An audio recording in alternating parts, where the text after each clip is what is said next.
Hello friends, जय जगन्नाथ। मु पूजा। जदि आपण पाखे भी 11 मास छुआ अच्छी ताल आपण भी सब बड़े कन्फ्यूज हो जाऊे कि आपण छुआ को कौन खुआबे। चलतु आज मु देखेबी मो झील को कौन खुआची।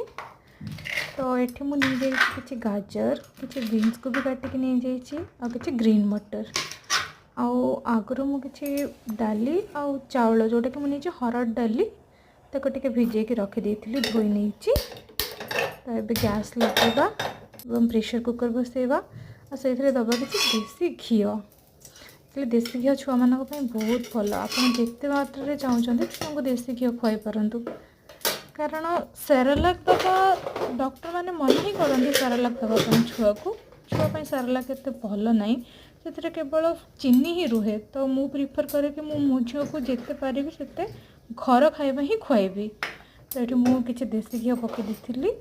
तो सेटा गरम है मुझे नहीं जाइए हिंगू कहीं हिंगूर बास्ना बहुत भल आसे जोटापाई कि छुआ खुशी खाई दिखती। तो आपड़ भी ट्राए करूँ देखिए आपण छुआ को भी बहुत पसंद आसो। तो तापर मुझे नहीं जाइए जीरा। तो ये जीरा टिके फुटापी अपेक्षा करवा। आउ जीरा टिके फुटीगला आम ये देदेबा कि जो नहीं धोईकी आम चाउल जाई आउ ग्रीन मटर ताको देदेबा। और तापर आम गाजर को भी गाजर और बीन्स जोटा आम काटिक नहीं भी इसमें देदेबा।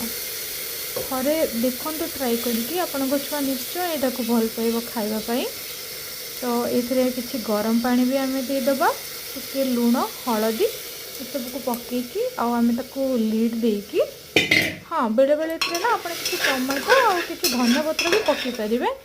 तापर हाल्का लुण दिए मु कहीं डॉक्टर मैंने तो आजिकल मना कर लुण देवाई किंतु मु भावे कि काले आयोडीन कमी न हो जाऊ तेणु मु पूरा लुण भी दिएनी बहुत कम लुण दिए मु। तो ये सब को दे देके टिके गरम पानी देकी प्रेशर कुकर लीड देकी कुक हाँपाई छाड़देवा। और प्रेशर कुकर कुक हो सारा पर चलते आम यहाँ को काढ़ी देखा केमती है।